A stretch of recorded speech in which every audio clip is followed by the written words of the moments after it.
So this picture is probably from like 1965, and that's my brother on the right-hand side. He's 8 years older than I am, and he gets a brand new guitar for Christmas, which becomes, in a couple of years, my first guitar, just like I got my first winter coat, my first bicycle.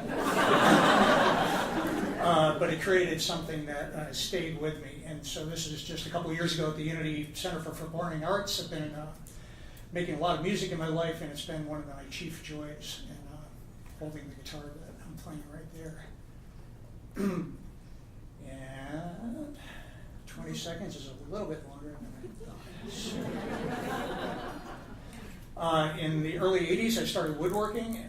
My second woodworking job, after making packaging components, somebody said, "You want to make electric guitars?" It's like, yeah. So I was briefly making these electric guitars, and we ended up making a batch of 50, of which 45 kind of went through the process, and the whole company exploded in a cocaine scandal.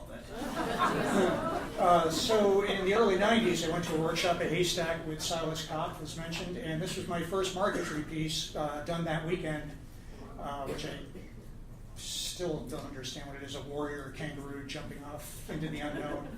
But it came out pretty good. So this is kind of a snapshot of the style of marquetry I do. It's called bevel cutting, and you're always working with two veneers at the same time, so you end up with like a positive and a negative that you're almost guaranteed that they're going to fit, but it's up to you to control the saw so you get it looking the way you want to. This Maurice Chevalier, he's kind of leaping into the air. So I did this piece. I went on to be an assistant with Mr. Kopf at the Center for Furniture Craftsmanship and did this in one of the workshops there and realized I'm pretty good at this. And I should be, keeping at it and spending more time with it. So that was kind of a turning point in my life, and this was probably around 1998. In like 2000, I found out there was a Gibson custom shop, and I sent him pictures on a lark, and I got a phone call back, and the end of the conversation was, "We'll send you a guitar, see what you can do with it." So I created this piece, which I call the Muse, and once in a while you just play better than you ought to be able to based on your training and stuff, and that's the spirit in there, urging you on. This is the second guitar I did for Gibson. It has all the cool stuff from when I was in 7th grade. I bought my first Les Paul guitar with my newspaper money, and those are the Jimi Hendrix album and John Mayall and the Blues Breakers with Eric Clapton album. There's an old-fashioned beer tag hole in the top right. Something like 2005, I collaborated with Bruce Petros. He's an acoustic guitar maker in Wisconsin. We met at a guitar symposium and became fast friends, and this is my interpretation of an old Buffalo Springfield song called Bluebird, including some of the lyrics from it going around there. This was another commission. It was a Telecaster body, and it was I was playing around with a sunburst finish. It's a classical guitar finish, usually a paint job. So there's different ways of honoring the sunburst, kind of. And the detailing in there is done with a wood-burning pen, which I've come to use often. So 2013, things lined up, and I make my first batch of guitars, start to finish on my own, and put my hat in the ring to be a custom guitar maker, and find out there's a lot of custom guitar makers out there. It's pretty exciting. Nobody's really doing exactly what I'm doing, so that gives me hope, but it makes me need to explain myself. So this is the one I'm holding here. It's called Patience, and it actually won the Maine Wood 2014 Outstanding Craftsmanship Award, which I'm proud of. And this one in particular, a lot of people call what I do, "Oh, you must be so patient." But this one, it really was patience. It was knifing in all those things. And I noticed when people started playing my guitars, they didn't give them back right away. And I thought that was a really good thing, because if they were just art and not playable, people would look at them, but they wouldn't really sit down and play them. So this was a guy from New Brunswick at a cafe in Freeport one summer evening.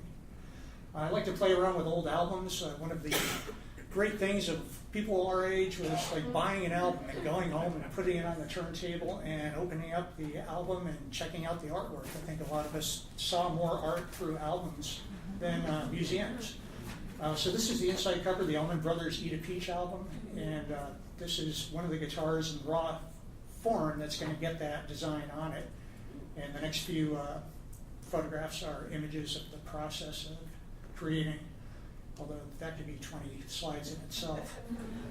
So I'm using Honduras mahogany, which is a classical Gibson style guitar. Sorry. So this is me at my saw. That's a scroll saw with a very fine blade, and that's the work in progress. I can't tell exactly what I'm doing there, but it's you're not spending hours at the saw. You're kind of preparing for a cut, and then doing the cut. You might spend a couple minutes making a cut, and then disassembling everything and putting it back together the way it goes. I was trying to be really faithful to the imagery in this album as a sign of respect. It was not my design, and I'm quick to cite the source. It was done by Wonder Graphics. But that wood burning pen is putting in like the smaller marks, and I was trying to even like count some of the scratches there to get it just right. This is the guitar in a vacuum press. It's a big plastic bag that you suck all the air out of, and it creates a tremendous even clamping pressure. So the veneer, having been all taped together, was applied to the guitar body, which had been coated with glue. So at that point, it'll come out of the press and then be sanded really smooth, and then I come back in with a wood burning pen and start doing the detailing. And that mushroom carrying person, if you saw the rest of the person, it's kind of androgynous. It's hard to explain, but her eyeballs or his eyeballs or whatever, they're little stars, and they're really small, and I pulled it off. It's one of the nice things about it. And then it's the last one, I think, and I just wanted to see if I can